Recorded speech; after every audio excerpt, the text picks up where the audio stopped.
បន្ទាប់ពីបានទស្សនានិងស្វែងយល់ពីជីវភាពរស់នៅបច្ចុប្បន្នរបស់ក្រុមគ្រួសារអធិរាជសម្លេងមាសស៊ីនស៊ីសមុទ្រនៅក្នុងទឹកដីនៃទីរួមខេត្តស្ទឹងត្រែងរួចមកខណៈនេះក្រុមការងារព្រឹត្តិកម្មមាតុភូមិសូមគោរពនាំខ្សែចក្ខុនិងអារម្មណ៍ទស្សនិកជនទាំងអស់មកជួបជាមួយនឹងជីវភាពប្រចាំថ្ងៃរបស់ក្រុមគ្រួសារលោកស៊ិនច័ន្ទឆាយាដែលជាកូនប្រុសបង្កើតរបស់អធិរាជសម្លេងមាសស៊ីនស៊ីសមុទ្រវិញម្ដងបច្ចុប្បន្នក្រុមគ្រួសាររបស់លោកស៊ិនច័ន្ទឆាយាកំពុងរស់នៅក្នុងទីជម្រកដ៏តូចចង្អៀតមួយក្នុងទឹកដីនៃសង្កាត់ជ័យជំនះខណ្ឌដូនពេញរាជធានីភ្នំពេញក្នុងខណៈនេះយើងកំពុងស្ថិតនៅតាមបណ្ដោយដងវិថីសទ្ធារស់ពលគឺយើងកំពុងស្ថិតនៅពីមុខច្រកផ្លូវចូលទៅកាន់លំនៅឋានក្រុមគ្រួសារលោកស៊ិនច័ន្ទឆាយាហើយខណៈបន្ត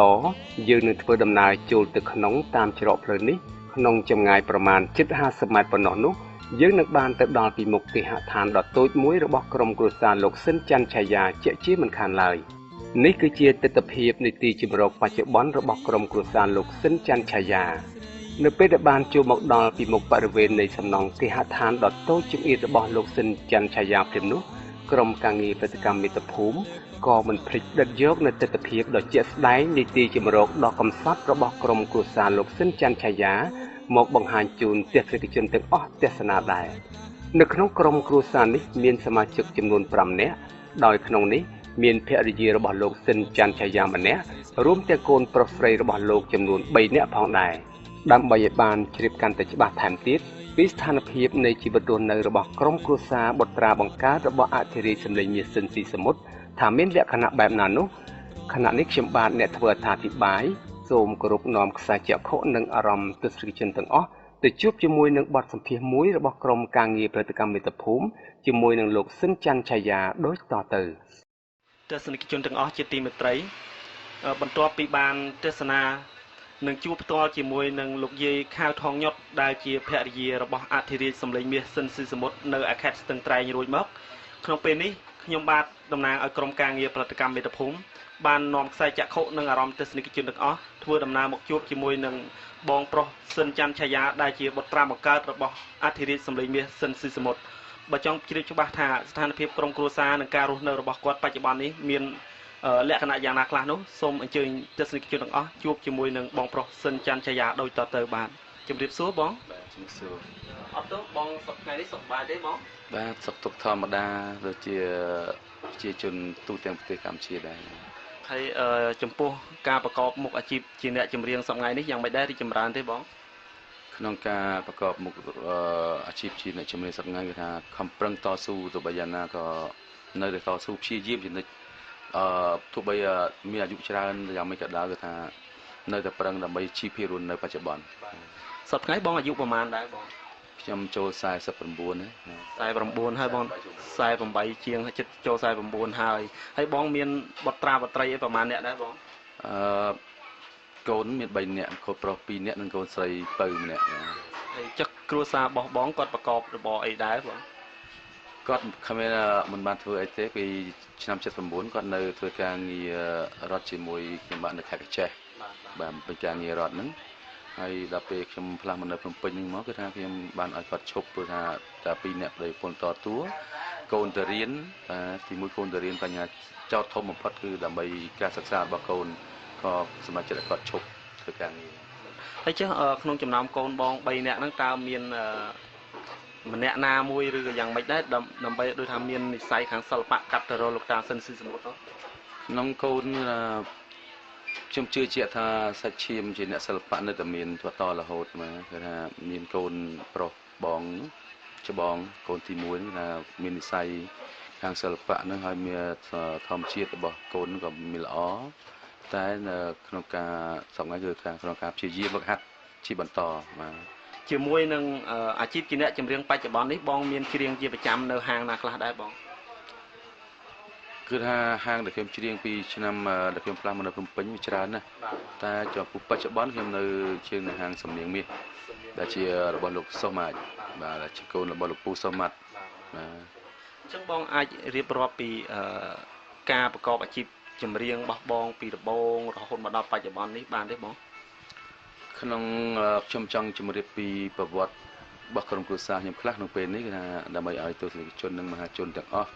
ដែលលោកនៅក្នុងប្រទេសក៏ដោយនៅក្រៅប្រទេសក៏ដោយលោកបានដឹងនិងបានជ្រាបបើតាមដែលថាគេឮពីត្រកូលអធិរាជសំឡេងមាសហ្នឹងលោកស៊ិនស៊ីសមុទ្រហ្នឹងលោកប៉ារបស់ខ្ញុំហ្នឹងគឺថាខ្ញុំហ្នឹងគឺថាហឺហាសម្បើមណាបាទក៏ប៉ុន្តែដល់អស់លោកបានចេញមកផ្ទាល់បានអស់លោកដឹងថាតើជីវភាពក្រុមគ្រួសារខ្ញុំយ៉ាងម៉េចគឺថាខ្ញុំមានការសោកស្ដាយបំផុតតើឆ្នាំ75ដែលខ្ញុំបាត់បែកពីប៉ារបស់ខ្ញុំហ្នឹងគឺថាកាលនោះខ្ញុំនៅវ័យប្រហែលជាអាយុមក19ឆ្នាំទៅហើយម្ដាយខ្ញុំនឹងខ្ញុំក៏បានចងចាំនៅពាក្យមួយឃ្លាដែលគាត់បានផ្ដាំថាទោះបីគាត់ស្លាប់ទៅក៏ដោយប្រពន្ធកូននឹងមានជីវភាពធូរធារដោយសារស្នាដៃទេពកោសល្យនិងសម្លេងរបស់គាត់នឹងបានទទួលមរតករបស់គាត់បន្តបាទហើយក្រុមគ្រួសារខ្ញុំចេះរងចាំមករហូតចឹងទៅរហូតដល់វាយើងនិយាយថាឆ្លងពីសម័យមួយទៅសម័យមួយយើងនិយាយពី79មកចុះណាក្នុងសម័យសាធារណរដ្ឋជាតិកម្ពុជាឆ្លងមកដល់រដ្ឋកម្ពុជារហូតបច្ចុប្បន្នព្រះរាជាណាចក្រកម្ពុជាជាការសង្ឃឹមរបស់ក្រុមគ្រួសាររបស់ខ្ញុំនៅក្នុងក្តីសម័យនៅឡើយពុំតាន់មានជារូបភាពអ្វីមួយដែលថាឲ្យថាកក់ក្ដៅនៅឡើយគឺអត់តាន់មានហើយតែជាមោទនភាពរបស់ក្រុមគ្រួសារខ្ញុំដោយខ្ញុំយល់ហើយនឹងបានប្រាប់ម្ដាយខ្ញុំដែរថាអ្វីត្បិតតែលោកប៉ាខ្ញុំបានបាត់បង់ជីវិតទៅហើយលាចាកលោកនេះទៅហើយតែយើងក្រុមគ្រួសាររបស់យើងមានមោទនភាពដោយសារលោកបានបន្សល់នៅស្នាដៃយ៉ាងច្រើនពាន់បទនៃចម្រៀងបាទយើងមិននិយាយថាកំណត់បានទេបាទហើយនឹងសម្លេងរបស់លោកនឹងគេឈ្មោះរបស់លោកនៅស្ថិតនៅជុំវិញក្នុងខ្លួនរបស់ខ្ញុំនិងម្ដាយរបស់ខ្ញុំហើយជាពិសេសនៅជុំវិញមហាជនទាំងអស់និងអ្នកដែលគ្រប់គ្រងនិងស្រឡាញ់នៃបទចម្រៀងរបស់លោកបាទហើយម្យ៉ាងទៀតខ្ញុំគិតឃើញថានេះជីវភាពកាទៀនមួយដ៏ធំធេងបំផុតមហាធំធេងបំផុតទោះបីក្រុមគ្រួសារខ្ញុំមិនបានទទួលអ្វីផលប្រយោជន៍ពីអាជីវករឬអ្នកដែលថាយកទៅបទចម្រៀងរបស់លោកធ្វើអាជីវកម្មក៏ដោយតែខ្ញុំយល់ថាជាមោទនភាពពូជីវភាពកាទៀនមួយដ៏ធំបំផុតដែលសម្រាប់ឲ្យមហាជនយើងនៅបានឮសម្លេងរបស់លោកផ្ទាល់បាទនៅឮហើយស្ដាប់ចូលចិត្តនឹងជក់ដិតអារម្មណ៍នៅក្នុងរហូតដល់ទៅអ្នកធ្វើប្រកបអាជីវកម្មនៅថាសម្បត្តិចម្រៀងរបស់គាត់ហ្នឹងគឺថាគេអាចខ្លាយទៅជាអ្នកមានបានក្រុមគ្រួសារបងចំពោះក្រុមគ្រួសារគឺថានៅតែមានតែក្នុងក្តីសម័យទាំងអស់ហើយនឹងការពេញចិត្តនឹងសង្ឃឹមថាថ្ងៃណាមួយមរតកទាំងអស់ហ្នឹងក៏អាចវិលមកជាបន្តបាទគេនឹងមើលឃើញមកវិញបាទគឺថាមិនតន់អស់សង្ឃឹមនៅតែក្តីសង្ឃឹមនៅឡើយណាអញ្ចឹងបងបានចាប់ប្រកបអាជីពជាអ្នកចម្រៀងហ្នឹងតាំងពីពេលណាមកដែរខ្ញុំដំបូងឡើយខ្ញុំអត់តន់ចង់ច្រៀងទេគឺថាខ្ញុំចាំសម្ដីគាត់កាលខ្ញុំប្រឡងបាក់អងជាប់នោះខ្ញុំបានសុំគាត់រៀនច្រៀងសំប៉ាខ្ញុំរៀនច្រៀងតែគាត់ថាគាត់មិនហាមឃាត់ទេក៏ប៉ុន្តែឲ្យខ្ញុំមានការងារអ្វីមួយច្បាស់លាស់សិនទី1គាត់ថាសិល្បៈស្រុកខ្មែរអត់តម្លៃខ្ញុំឆ្ងល់ភាសាសម្ដីរបស់គាត់ថាអត់តម្លៃដល់មកបច្ចុប្បន្នឥឡូវខ្ញុំយកមកពិចារណាគឺថាត្រឹមត្រូវព្រោះថាមិនមែនអត់តម្លៃនៅលើអានេះថាវិការទេគាត់តម្លៃតាមថាឧទាហរណ៍ដូចគេនៅប្រទេសក្រៅគេច្រៀងមួយបទគេស៊ីតកូនតចៅបាទហើយចំណែកនៅប្រទេសខ្មែរយើងថតមួយបទឧទាហរណ៍ថាបាន 100000 គាត់បានតែរឹប 100000 ហ្នឹងហើយដែលតកែថាធ្វើ CD ហ្នឹងចង់ប្រឌិត 10000 ថាសទៀតក៏បានដែរប៉ុន្តែនៅផ្នែកអឺរ៉ុបនៅផ្នែកក្រៅប្រទេសនោះគឺថាគេកុងត្រាថា100ថាសអ្នកឯងលក់100ថាសអស់ចង់ប្រឌិតតទៀតបងលុយថែមបាទគឺបន្តរហូតដល់កូនដល់ចៅបាទគាត់អញ្ចឹងខ្ញុំចង់សូមឲ្យបងជួយរំលឹកថាកាលពីពេលដែលបងប្រកបអាជីពជាតារាចម្រៀងជាអ្នកចម្រៀងស្នងពីលោកតាស៊ិនស៊ីសមុទ្រមកហ្នឹងបងប្រកបពីពេលណាហើយបានច្រៀងរហូតមកដល់បច្ចុប្បន្ននេះគឺចាប់ផ្ដើមនៅកន្លែងណាខ្លះដែលបងបានច្រៀងបាទមុននឹងឆ្លើយនឹងសំណួរនេះខ្ញុំសូមបញ្ជាក់បន្ថែមនៅសំណួរខាងដើមបន្តិចទៀតបាទនៅចំណុចទី2គឺថាគាត់ខ្ញុំចាំប្រសាសន៍គាត់ថាយើងមិនមែនច្រៀងរហូតដល់យើងចាស់ស្លាប់ទេសំឡេងយើងមិនមែនអមតៈទេថ្ងៃណាមួយដែលយើងច្រៀងលេងការតែយើងបែរអ្វីដែលជាមកចិញ្ចឹមកាពះយើងចិញ្ចឹមក្រុមគ្រួសាររបស់យើងដូច្នេះខ្ញុំដូច្នេះដល់មកកូនខ្ញុំក៏ខ្ញុំគិតឃើញយើងដូចគ្នាខ្ញុំចាំសម្ដីរបស់គាត់ហើយបានប្រាប់ថា ត្រូវប្រឹងប្រែងរកការងារអ្វីមួយមុខជំនាញអ្វីមួយឲ្យច្បាស់លាស់ព្រោះថាអាជីពជាអ្នកចម្រៀងនោះគឺថាយើងអាចឆ្លៀតពេលបានបាទមិនមែនជាថាយើងច្រៀងរហូតដល់យើងចាស់ទៅយើងស៊ីតែសម្លេងយើងព្រោះបច្ចុប្បន្នវិស័យសិល្បៈស្រុកខ្មែរកាន់ខ្ញុំគិតមើលទៅវាអត់ទៅមុខសក់គេថាមានតែថយក្រោយបាទដល់មួយចំនួនគាត់ថានៅប៉ុណ្្នឹងគាត់ថាអត់តម្លៃយកទៅមកបច្ចុប្បន្នឥឡូវទៀតខ្ញុំគិតឃើញចឹងបាទដូច្នេះបានប្រាប់កូនថាធ្វើមួយឲ្យបានជំនាញអ្វីមួយទៅហើយចំណុចមិនហាមឃាត់ទេរឿងការច្រៀងការវិស័យរបស់វាគឺយើងត្រូវតែរុញប៉ុន្តែជាម៉ោងក្រៅយើងការវាជាពីម៉ោងការងារថាម៉ោងក្រៅទេបាទយើងចង់ច្រៀងគឺថាយើងអាចមានពេលដែលយើងច្រៀងហាត់ច្រៀងបានថែមទៀតហើយចំណែកដែលសំណួររបស់លោកនៅចំណុចទី2ហ្នឹងគឺខ្ញុំបានសូមឆ្លើយថាខ្ញុំទៅប្រឡូកក្នុងវិស័យសិល្បៈហ្នឹងដំបូងគឺថាខ្ញុំគ្មានចិត្តចង់ទេគឺថាខ្ញុំប្រឡងពេទ្យសិននៅកាចេះហ្នឹងណាបាទកាលនៅឆ្នាំ79ខ្ញុំនៅកាចេះហ្នឹងខ្ញុំបានប្រឡងពេទ្យដោយពូប៉ាបងបាទនឹកឃើញដូចដើមឡើងដំបូងគឺគាត់ធ្វើជាអង្គហ្វេមយេតាបាទគាត់សិក្សាចប់ហ្នឹងមកប្រឡងនៅពេញគឺប្រឡងពេទ្យហ្នឹងហើយខ្ញុំក៏ចាំសម្ដីគាត់ថាឲ្យបានជំនាញអ្វីមួយច្បាស់លាស់ខ្ញុំក៏យកមុខជាពេទ្យនិងឆ្លងមុខជាពេទ្យហ្នឹងដែរប៉ុន្តែអកុសលដែលថាខ្ញុំចេញពីចំនួនខ្មែរក្រហមនេះចេញមកពីឆ្នាំ79មកហ្នឹងខ្ញុំប្រឡងជាប់ហើយមុខវិជ្ជាតែកាលនោះយើងមានរោគគ្រុនចាញ់នឹងខ្លួនដល់ពីសុខភាពទៅគេក៏ឲ្យយើងធ្លាក់ទៅបាទហើយក៏ចៃដន្យជួបជាមួយថ្នាក់ដឹកនាំនៅខេត្តកញ្ចេះហ្នឹងគាត់ដឹកនាំខាងឃោសនាការមន្ទីរឃោសនាការហ្នឹងក៏បានជួបខ្ញុំហើយបានស្គាល់ខ្ញុំក៏ឲ្យខ្ញុំទៅណែនាំនៅបទចម្រៀងដល់ក្រុមសិល្បៈនៅក្នុងមន្ទីរឃោសនាការខេត្តកញ្ចេះបាទហើយក៏គាត់ឲ្យខ្ញុំធ្វើវត្តរូបធ្វើការងារនឹងដែរទៅហើយក៏បញ្ចូលប្រឡូកវិស័យសិល្បៈរហូតមកហើយចិត្តខំប្រឹងប្រែងស្ដាប់នៅបទចម្រៀងរបស់លោកប៉ាជាបន្តគឺថានេះជានិស័យរបស់ខ្ញុំពីកំណើតផងហើយបើតាមការពិតទៅគឺអត់មានបានបច្ចេកទេសពីគាត់បន្តិចបន្តួចគឺគ្មានជាអកុសលតែមិនមែនគាត់ថាមិនចង់បង្រៀនទេតែគាត់ចង់ឲ្យមានការងារច្បាស់សិនតែអកុសលដល់ឆ្លងប្រទេសយើងឆ្លងកាត់ក្នុងរបបបល័យពុជសាសម៉ែក្រហមយើងក៏បានបាក់បែកគ្នាទៅអញ្ចឹង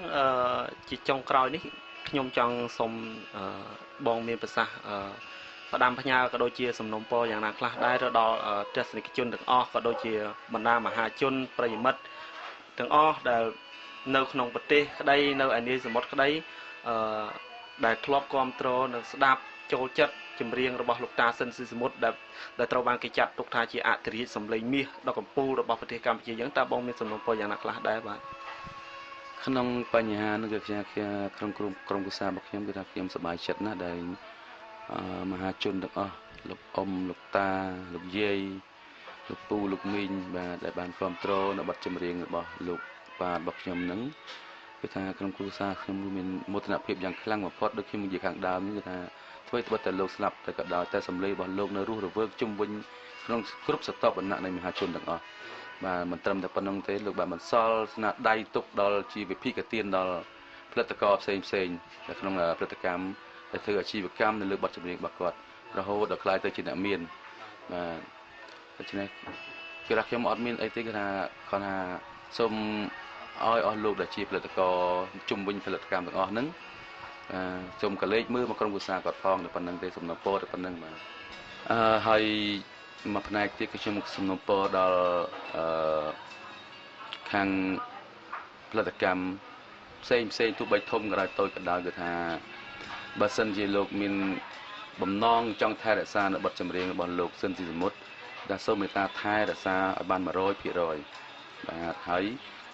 សូមកុំបំភ្លៃនៅបទចម្រៀងរបស់លោកព្រោះសប្តាហ៍ថ្ងៃនេះគឺថាបទចម្រៀងរបស់លោកគឺថាមហាជនទូទាំងប្រទេសកម្ពុជាលោកបានកំណត់ថាជាបេតិកភណ្ឌរបស់ជាតិទៅហើយបាទដូច្នេះអ្វីដែលហៅថាបេតិកភណ្ឌរបស់ជាតិគឺយើងត្រូវថែរក្សានៅទម្រង់ដើមទាំងស្រុងកាលណាយើងបំភ្លៃពីចង្វាក់មួយទៅចង្វាក់មួយហើយឧទាហរណ៍ថាចង្វាក់ស្លូឲ្យទៅជាចង្វាក់ញាក់អាហ្នឹងក៏វាមិនល្អព្រោះអាហ្នឹងបានគេថាយើងមកផ្លាញបេតិកភណ្ឌរបស់ជាតិទៅហើយដូច្នេះខ្ញុំលើកឧទាហរណ៍មួយដូចជាបទចម្រៀងរបស់លោកប៉ារបស់ខ្ញុំហ្នឹងគឺថាប្រៀបបាននឹងសម្លមួយចានប្រៀបបានម្ហូបមួយមុខឯង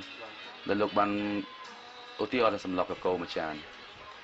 លោកផ្សំគ្រឿងរួចទៅហើយមានសាច់មានបន្លែសពគ្រប់រួចទៅហើយមហាជនលោកបានស្ដាប់បានភ្លក់លើរសជាតិហ្នឹងតែឆ្ងាញ់ទៅហើយហើយដោយផលិតកម្មមួយចំនួនដែលយកទៅបំភ្លៃគឺថាវាប្រះចាក់នឹងធាតុដើមគឺថាវាទៅជាចង់ឲ្យឆ្ងាញ់តែវាមិនបានឆ្ងាញ់ទៅវិញបាទទៅជាបំផ្លាញនៃសម្លនឹងបាទដែលឆ្ងាញ់នោះដែលមហាជនគេធ្លាប់ភ្លក់រួចទៅហើយបាទសំណពរចុងក្រោយតែប៉ុណ្្នឹងគេថាបទចម្រៀងរបស់លោកគឺថាសូមរក្សាឲ្យបានទម្រង់ដើមបាទសូមកុំបាទបំផ្លាញមិនបានថែរក្សាទេកុំមេត្តាកុំបំផ្លាញថែមទៀតបាទចឹងសូមអរគុណបងហើយជាបន្តទៀតនេះយើងខ្ញុំនឹងសូមនាំអារម្មណ៍ទស្សនិកជនទាំងអស់ទៅជួបជាមួយនឹងការបង្ហាត់បង្ហាញខ្លះរបស់លោកស៊ិនច័ន្ទឆាយាលើផ្នែកច្រៀងទៅដល់កូនប្រុសរបស់លោកឈ្មោះស៊ិនសេដ្ឋកលផ្ទាល់តែម្ដងបាទសូមជើញក្នុងពេលនេះខ្ញុំបាទសូមជម្រាបជូនដល់មហាជនអស់លោកដែលបានទស្សនានៅជីវភាពក្រុមគ្រួសាររបស់ខ្ញុំបាទផ្ទាល់ក្នុងនាពេលបច្ចុប្បន្ននេះគឺថាខ្ញុំបាទនឹងក៏បានមិនបោះបង់ចោលទេនៅការបង្ហាត់បង្រៀនកូនចៅដើម្បីបន្តនៅមរតកថាអធិរាជសម្លេងមានបន្តទៀតគឺមិនអាចបាត់បង់ពូជជាដាច់ខាតហើយយើងតែស្វែងយល់ហើយយើងចូលតួយើងតាំងខ្លួនយើងជាតួបាទបញ្ចូលមនោចេតនាឲ្យទៅស៊ីសង្វាក់ជាមួយនឹងអត្ថបទនោះឲ្យចូលនឹងសាច់រឿងបាទហើយពេលហ្នឹងគួបផ្សំជាមួយនឹងសម្លេងធម្មជាតិរបស់យើងផងទោះបីយើងខ្វះបច្ចេកទេសប៉ុណ្ណាក៏ដោយយើងស្ដាប់ទៅក៏គ្រាន់បើដែរបាទព្រោះយើងចូលតួក្នុងសាច់រឿងហ្នឹងហើយទី2យើងត្រូវចាប់អីណាសម្លេងខោស័កនិងអខោស័កឲ្យច្បាស់ចំណុចស្រាលនិងចំណុចធ្ងន់តើគេហៅពាក្យបារាំងហៅតងស្យងមួយហ្នឹងបាទគេថាកម្រិតខ្លាំងកម្រិតទាបហ្នឹងណាគេថាចាប់ឲ្យច្បាស់នៃអត្ថបទហ្នឹងហើយឲ្យសមស្របនឹងបទភ្លេងតើបទភ្លេងហ្នឹងវាទៅរបៀបរលូនឬទៅជារបៀបកន្ត្រាក់អារម្មណ៍បាទអានេះបានយើងអាចទៅមុខទៀតបាទយើងស្វែងយល់ពីចំណុចហ្នឹងសិន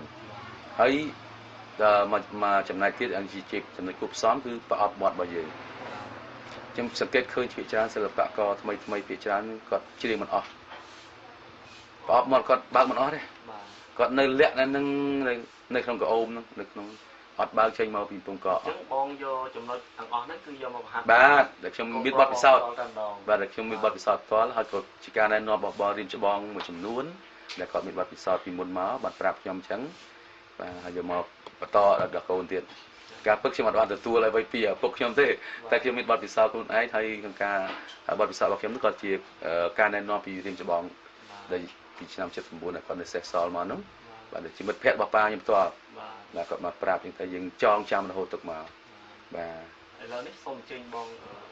បង្ហាញពីការបង្ហាត់ខ្លះបាទដូច្នេះខ្ញុំសូមបង្ហាញទេពកោសល្យរបស់កូនខ្ញុំមកចំណែកទឹកសមុទ្រផុតកំទុយផ្នែកបានឆ្ងាយក្តីស្រមៃក៏ឆ្ងាយជាងនឹងទៅទៀតបងនឹកទៅអូននឹកអត់ពេលឃ្លៀតនឹកពេលបានស្គាល់រសជាតិបែរជាឃ្លៀតពីប្រាដីប្រាថ្នាលីនឹងសេចក្តីសង្ឃឹមហើយបងញ៉ាំលេងនឹងទឹកភ្នែកមានស្រាសង្ឃឹមថាកលយាអូននឹងវិលវិញមិនខាបានជួបគ្នាជាថ្មីបងនឹកបងគិតបងបាត់ផ្នែកសនេះហើយរឿងបងដែលខ្លាញ់រាល់ពេលរាត្រីខ្វះការរស់នៅគឺខ្វះរូបស្រីរូបក្នុងឋាន័យអ្នកឯងអូនឃ្លាតទៅឥតបានទុកនៅសន្យាអ្វីក៏មិនថារឹកឲ្យបងចំបាយនេះហើយភ្លើងស្មាជាភ្លើងគ្មានផ្សាយធ្វើឲ្យបេះដូងស្ងួតហើយចិត្តចំបាយលោកស្រី